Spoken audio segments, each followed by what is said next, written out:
Alright, I'm back for episode 4.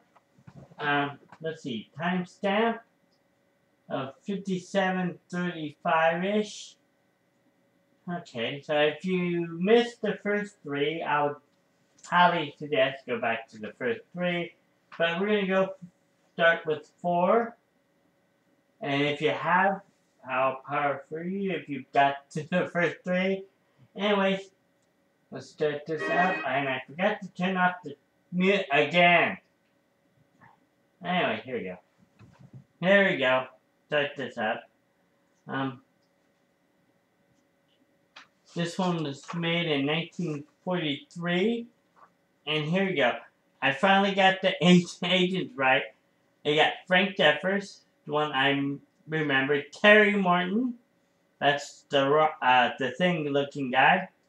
You got Bob Martin, or Robert Martin is the third, and Jim Arnold runs out the agent. I did no research on him, but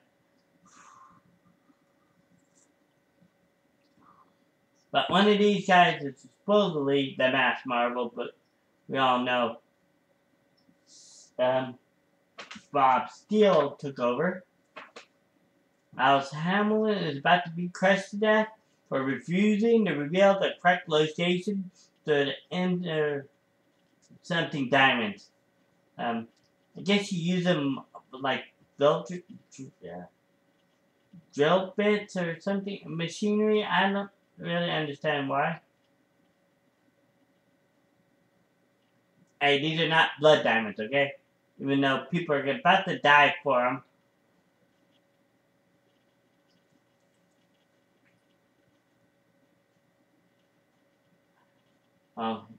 About to start the kick-ass fight.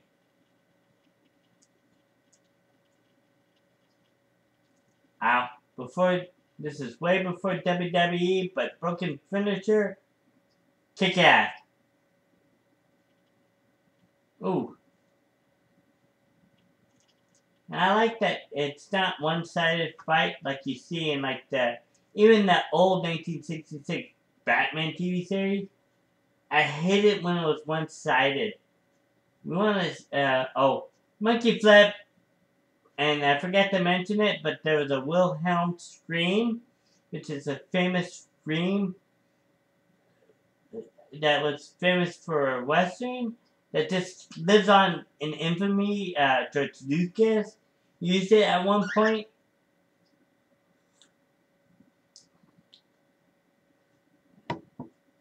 But they use it here as well. And a generic girl scream, but Allison is going up, so when he fell, he didn't fall to his doom like the other guy did. And instead of going down the elevator, they actually tell him where the diamonds are. And 2 agents are still looking for him. Actually, under the diamond, I'll get him while you block the road. And you see the same henchman over and over again, even though he dies. Again, well, and you know,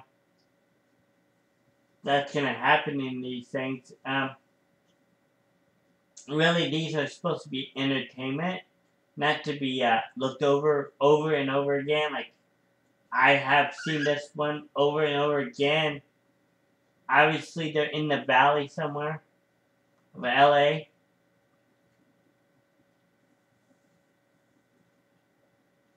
After saving Alice, there's a big shootout. Ooh, one guy falls over the railing of the bridge to his death.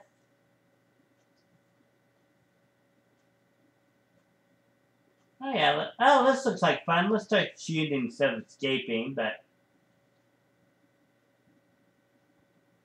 Oh, and once the other guy goes down... let's get out of here. Screw you! And he makes this grand escape, like he always does.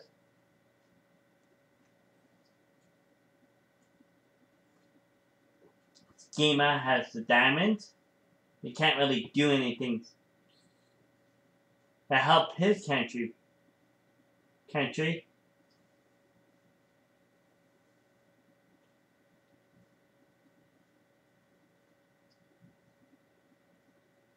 So they're gonna set a trap for the mask. Marva.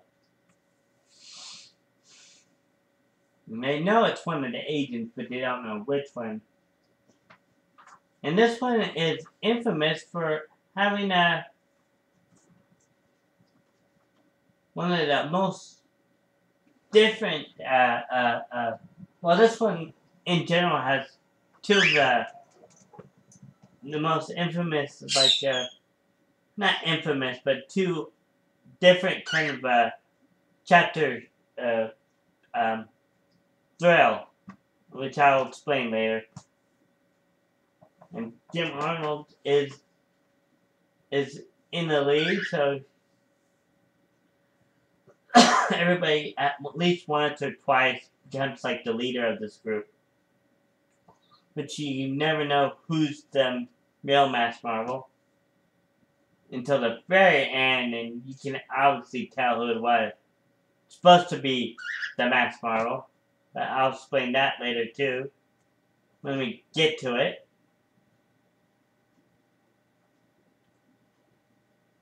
Oh yeah, you can listen to him. And then he turns it off and does a shortwave radio so they can't trace it.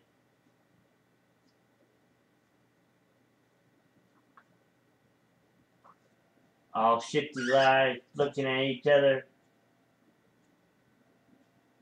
So he's supposed to take she's supposed to take the diamonds, the money for the diamonds.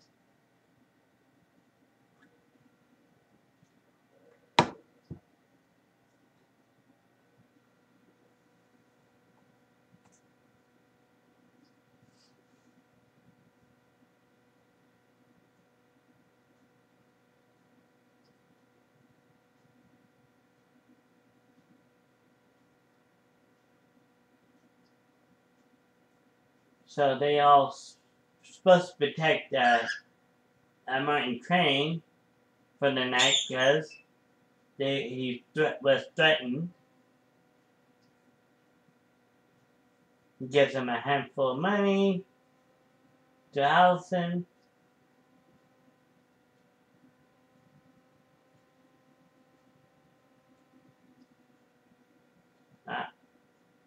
The Masked Marvel with the real bag. You see one of them, but you don't actually see his face. Saying goodbye, and then these Masked Marvel go to this house, middle of nowhere.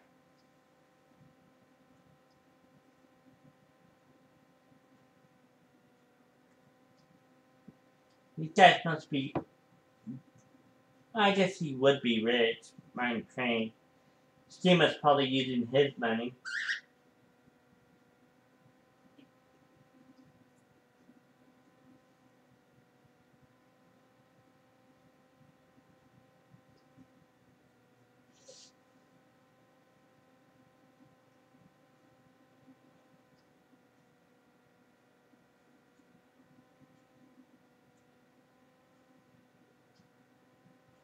So, yeah, they set in a bomb to a clock, set to explode exactly at the 12th stroke of midnight.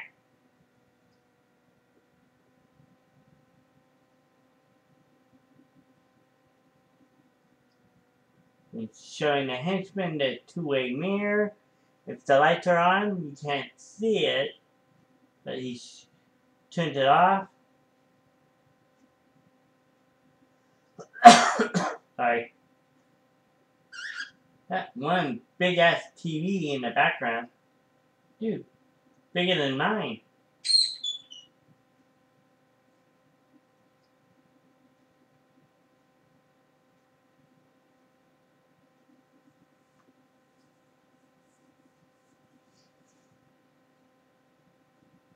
They see the girl come in with the diamond.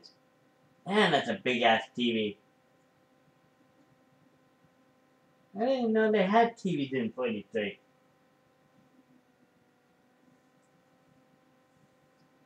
So she puts the... Actually give them the diamonds. What the hell is the matter with these guys? Nobody ever heard of Dragonia? I know I butchered it, sorry. Super Dragonia. There you go.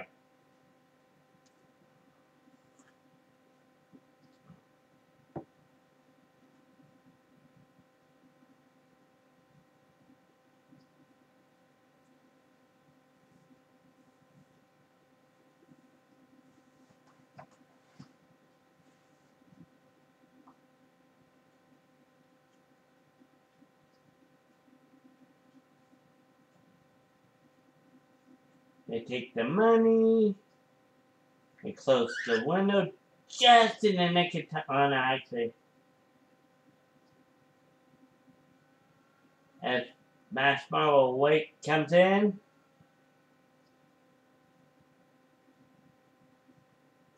The death trap is set. Ooh. Close the doors. You can't get out. The windows are not even there. It's all cemented in. The mistake is, you had to gloat about it. Total doom to the Mass Marvel. Ha ha ha ha. Not really, but he was still kind of gloating. He even told him the 12th stroke of midnight. What the heck's the matter with you, dude? But he knew. He broke the window. Broke the glass, I'm sorry. And henchman number 8 sucks. I'm going to say this again. He cannot fight.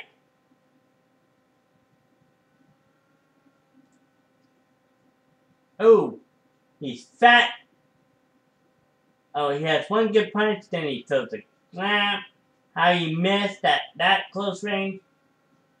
Shattering everywhere. Oh, knocks him out. Now it's him and Mace going at it. Now he may run, but he's a good fighter. Oh.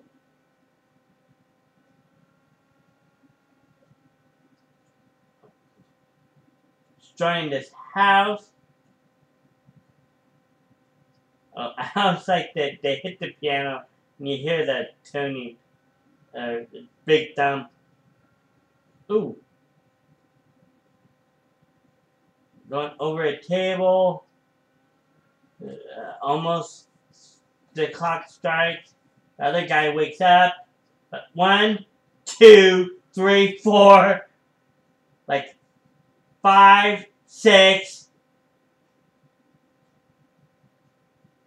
As it strikes, Mace gets out of there.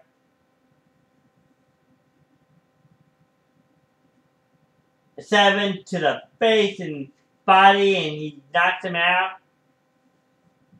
So say goodbye to henchman number 8 as the explosion goes out. You escape. Now here's where controversy. It doesn't end. You see him escape. And Mace tells him it's all paper money. It's all a piece of paper.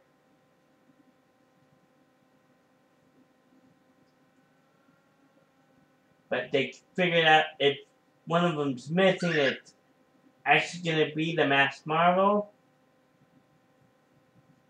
So he goes back upstairs. And it's like a little chair that goes up and down the elevator.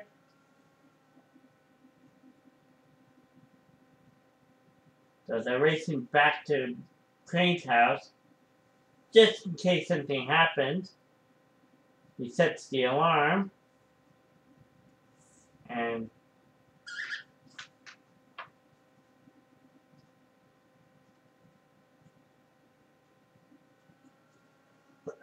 Okay, Bob Martin comes in.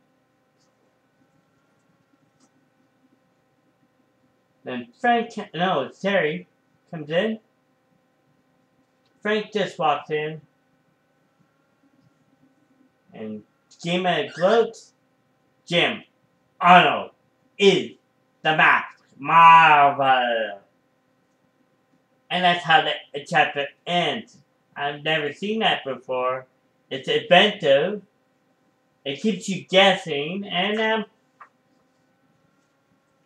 I really enjoyed that. It not always has to be a death trap, which I do enjoy.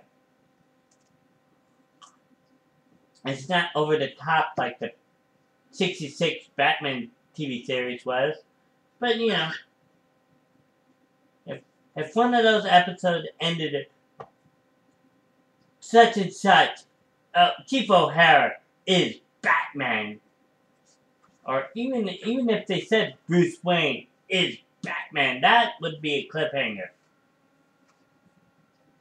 And how you would get out of that would have been sight to see. Anyway.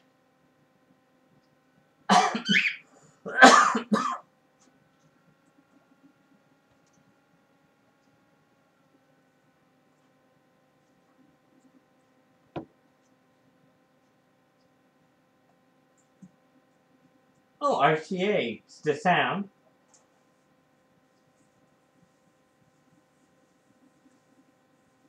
In chapter 5, it's Murder Mita. So how is the hero gonna get out of this? He's plotted to murder. It was Sakima plotted to murder the Masked Marvel. Is awaiting a report from his agent, Mace, by the way, or Killer Mace.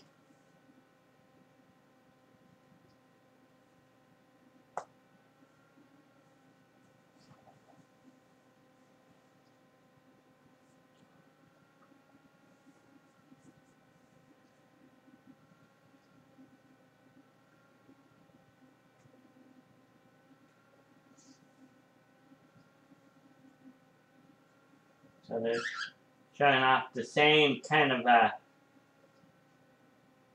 Masked Marvel not gonna be there.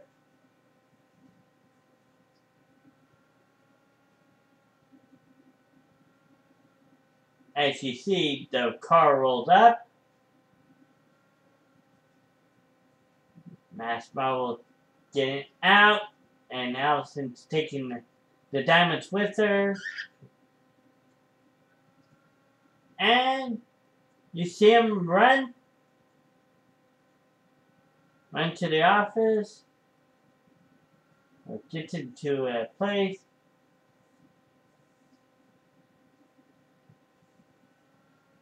So you see, I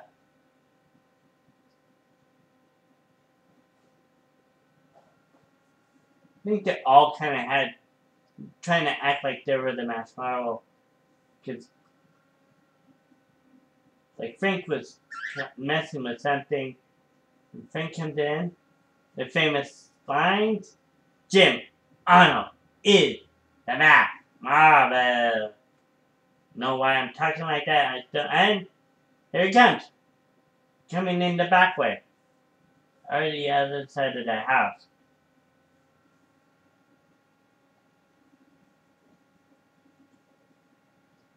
Could be lying. And he told him he telephoned.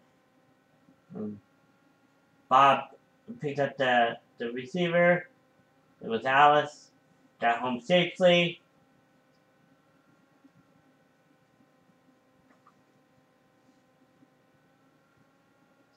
And now they're going to take up the post. Watch the rest of the night because there's nothing else to do but to protect Martin Crane.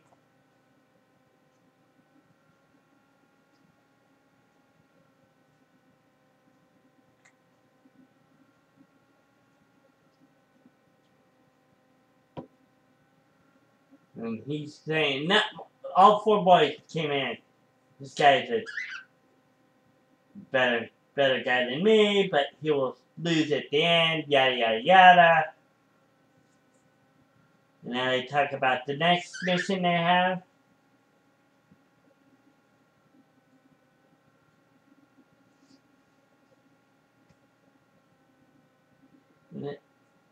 The next day, or later that afternoon, they have a report by the Masked Marvel. Allison comes in, wearing the same outfit as she does in most of this.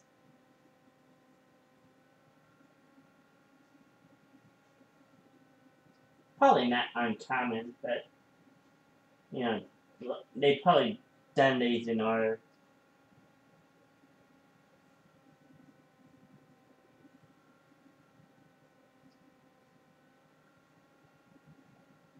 And there's this lawyer named Morton who every district he goes in, there's sabotage. So he was the owner of the house that blew up. So they go into the Godfrey building, Terry Morton and Bob.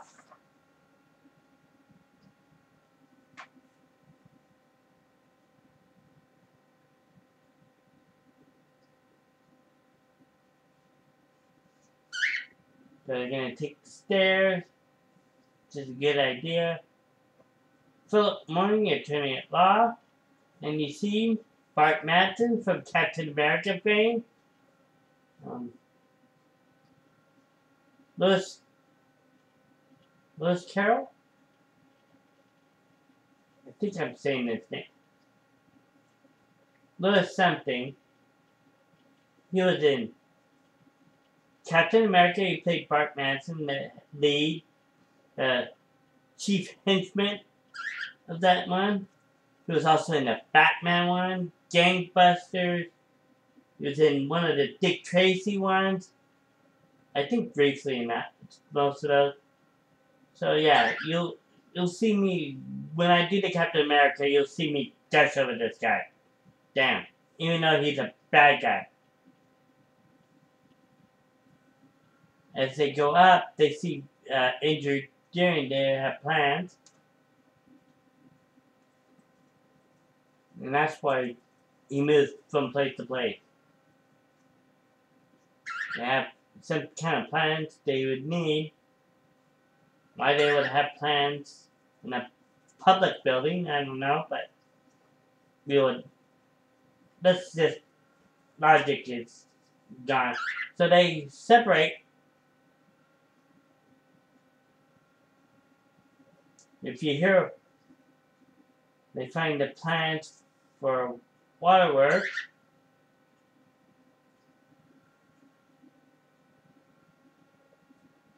Goes directly to Morton's office.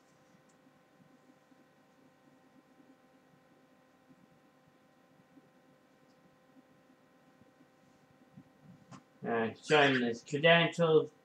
What the heck? They're investigators for the insurance company. What kind of wrestling power do these guys have?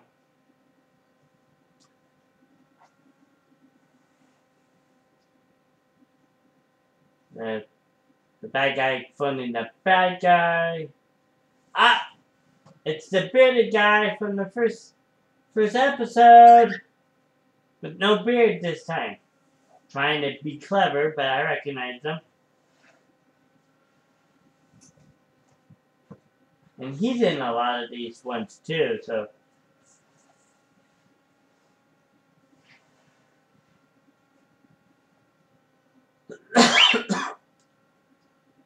He's going up the stairs as Mace is going the fire escape.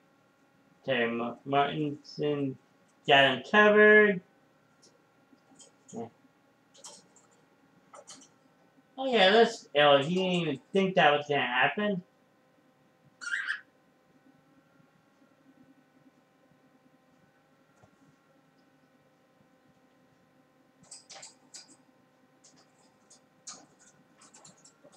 He sees the trap, they shoot.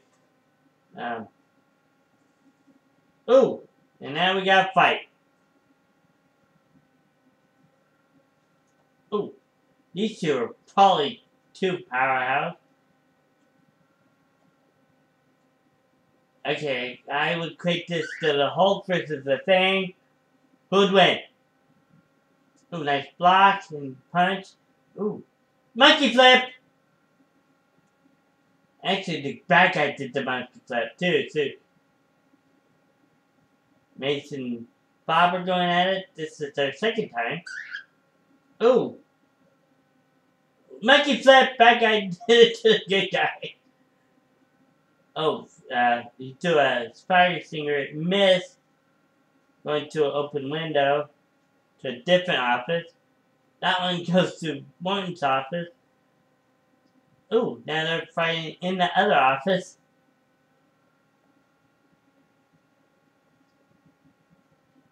Mace knocked out of the other office. He sees the other two fighting, Hulk and the Thing. The Thing trying to escape, but nope. Got Mortensen versus Bob. Ooh. Nice block. He's jumping on him. Ah, he fell out the window. He died. He misses, but Bob shoots the Hulk. He's dead. So they know what they stole. There's some storm drain that goes to like 4 or 5 different plants too. So they all have to. Conveniently, there's 4 tunnels they could pick. And which one's gonna pick the right tunnel?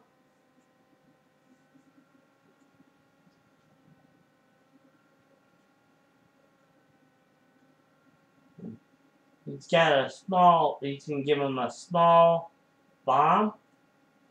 It's quite small, but effective, he says.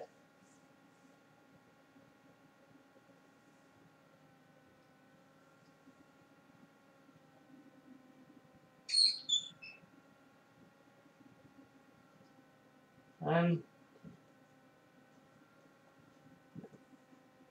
the 4 investigators actually go down.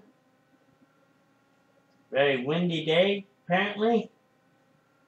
Actually, probably the same storm drain, just dressed differently again.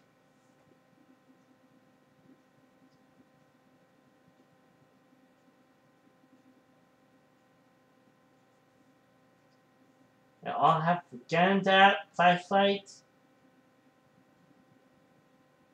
All go in different directions.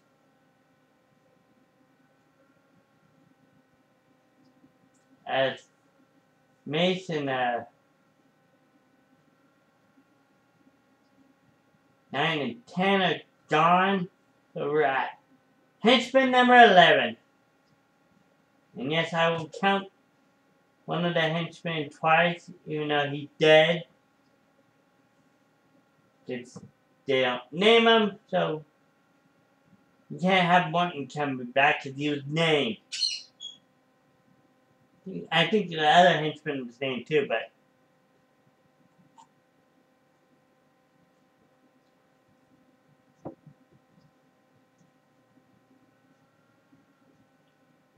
the bad guy who's unnamed asked him, "Hey, how does this work? Why is he actually making it look like, I don't know, it's like 500 yards or so. He goes up this tunnel. He turns on the flashing point. It'll flash and then it'll go around from 55 seconds to 0. Boom. Boom goes to dynamite. Who is it? Oh, it's the Masked Marvel. Same place, different dressing. Actually, probably even the same dressing too. He uses the ladder to kick him. The henchman actually turns on the bomb. It's flashing. Ooh. Now, Mace can take a punch. He took 3 of them in a row. And he gave out a couple of himself. Ooh, using some wood they find on the ground. Ooh, nice get shot by Vance Marvel to Maze. Ooh, oh, that henchman took a shot too. He gave one back. Lots of fisticuffs. Oh, why is there a ring? Oh, I think he was using it to get it to work. He sees 15 seconds. And Mace runs for it, as he normally would. You got 5 seconds. Can the Masked Marvel do it? Boom! Goes the dynamite. Next one is Exit to Eternity, Chapter 6.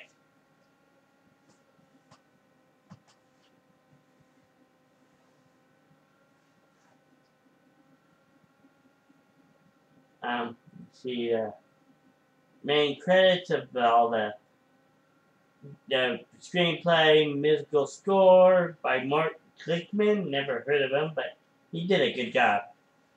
Special effects, all the explosions, the model work.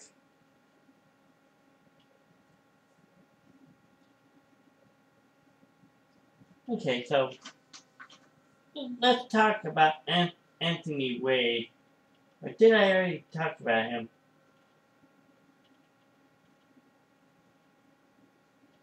No, I haven't. He was in Carpetbaggers with both his and Alan Ladd's last film. He was in the 1939 Buck Rogers. He was in The Phantom, which I have not seen all of it yet. He's in 11 to 12. Dick Tracy vs. Crime Inc. He was in Batman 43. He's only from 2 to 4. Flash Gordon Trip to the Mars, 1938. 7, 11, and 13. So he's had a distinguished career. Mostly playing heavies, villains. Yeah, it's about to bomb an airplane factory.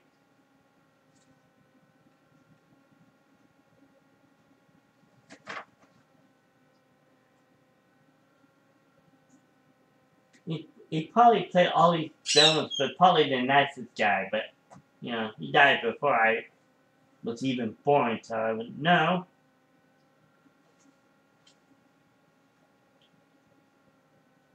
About to start the fight again. I don't know why he didn't shoot him. He should have shot him, then took the mask off. But anyway, the fight starts.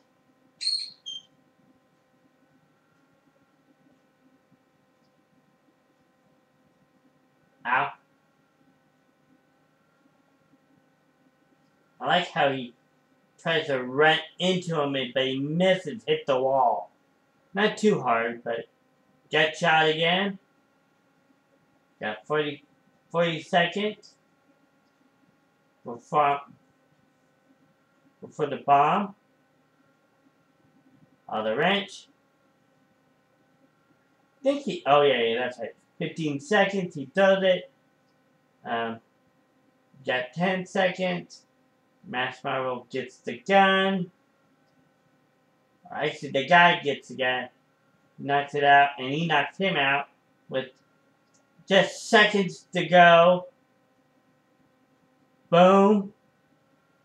He got knocked over, but still moving. And Mace steals the car.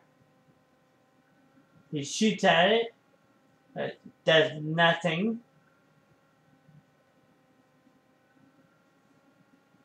Allison answers the phone. It's the chief, who you'll see in other such as this. I believe he was in Captain America too. I might be wrong. They found the car. So instead of impounding it, they're going to actually go to where they find it. Again, they're gloating because there's another explosion out to sea.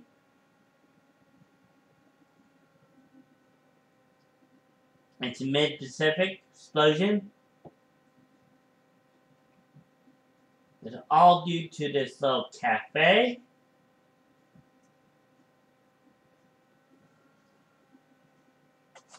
It's cheap food. They both eat. That's both the cafe and the L&L drinking company, so they know what shipments go where, why that happens. Maybe they have to insure it. And here's where they actually do some investigating. They found an abalone shell stuck to the tire before Mace abandoned it.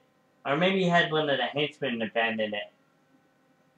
And they noticed some shell at the cafe. They all go back. Hey, there's the shell.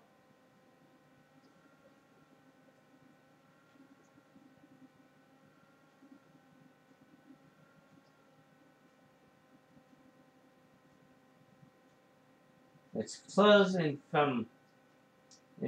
during the day. So Allison says, hey, I want to be something. So why don't I take this waitress list, wanted, and she has a black wig, coffee and donuts. The guy running shady. He has an ear thing so you can actually listen in. Loose lips. Sink ships. Nice. I like how the bug is right next to the sign. And they're talking about this is the last shipment going to Australia or something like that.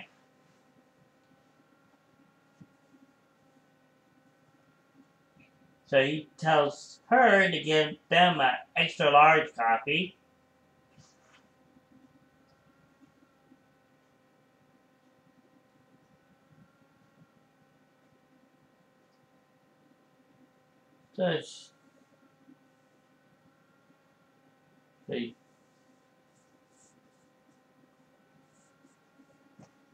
So yeah, he's gonna slip a Mickey. Make these guys sleepy so they can put a bomb in the truck. And unexpectedly, they're gonna load it on the ship. Supposedly. And Mace comes in. He could go straight to the office, not saying a word. He goes in.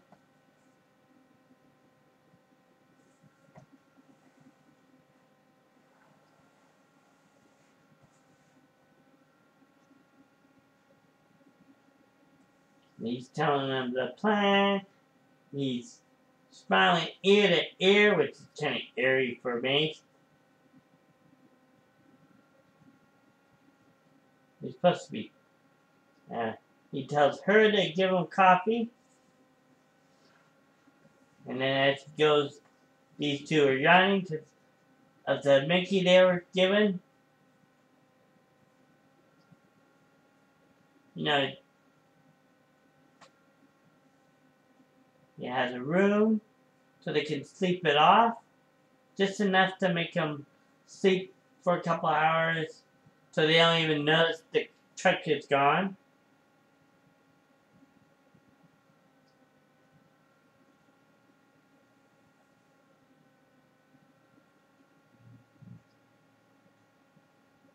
So he doesn't even notice her.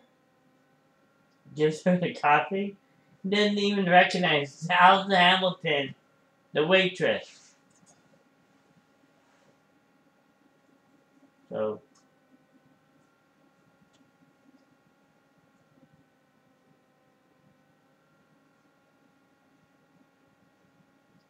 and she calls the guys.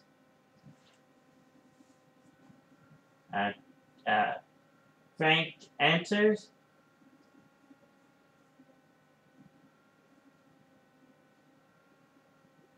got the keys.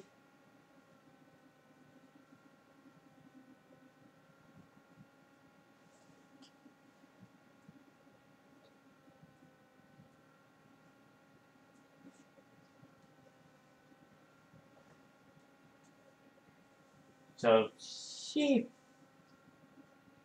frontly follows him. She hides in the truck just before he takes off.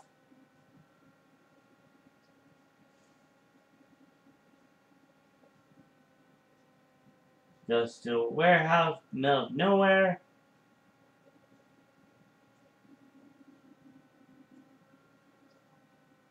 These guys are smart. They turn off the lights so nobody can see them. You got 2 more henchmen.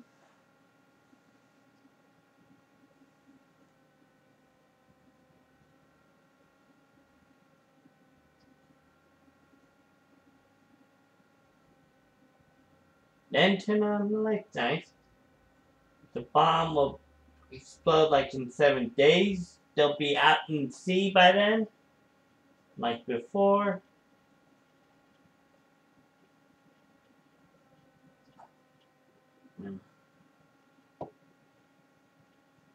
She hides. Mace takes off. And now the gang is all at the Marine Cafe.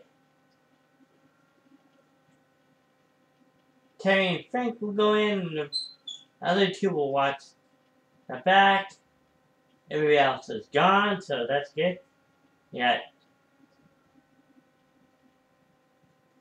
The waiter and bus, like the oldest busboy ever, and the owner, and then you have the chef in the back.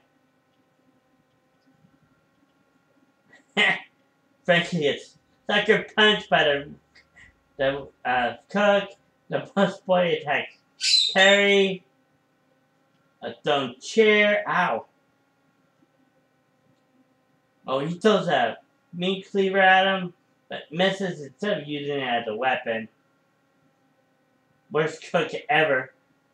Oh, she knocks out the table. More tables get smashed.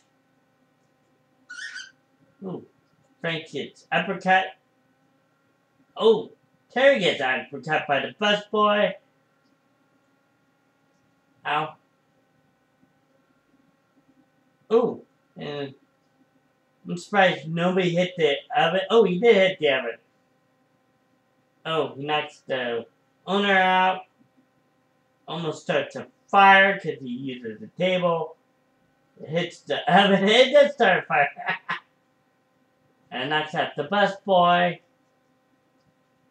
And the fight is over.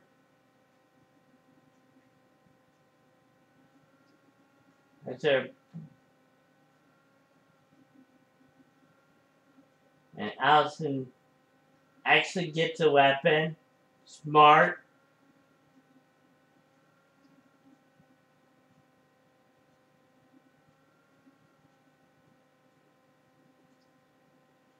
Smartly, she uses the phone.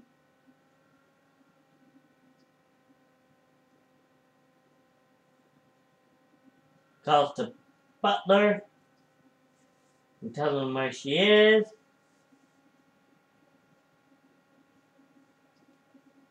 He telling her to ask Myra all we called for her. He'll call back.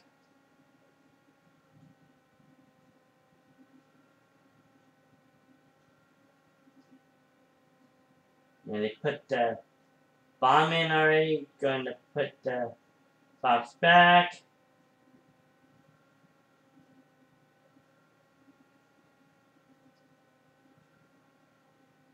She stops him. Guy hits the light, then rushes, and the other guy runs away like a scaredy cat. The other guy knocked her out. The wig comes off, showing Hamilton, Alice.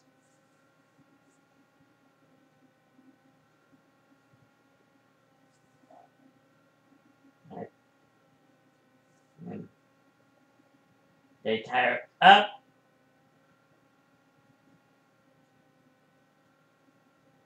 They put it in one of the boxes. Then nails it down.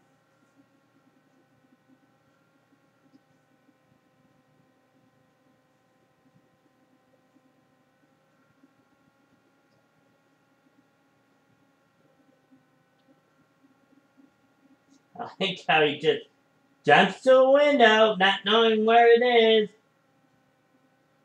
As they're putting her into the truck, almost.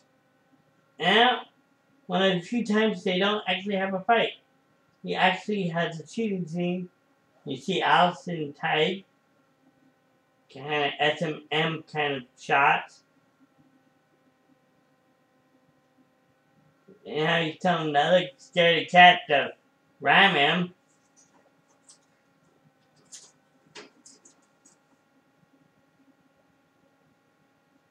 Ooh. He keeps shooting them just to keep them right in front. He shoots right at the driver, hitting him face. Truck goes out. The other side hits the water. And that's the end of chapter 6.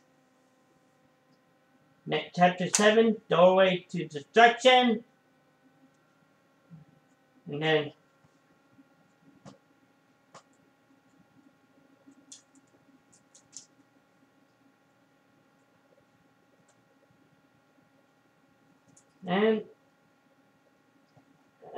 now I have to stop it because I have to put the second disc in.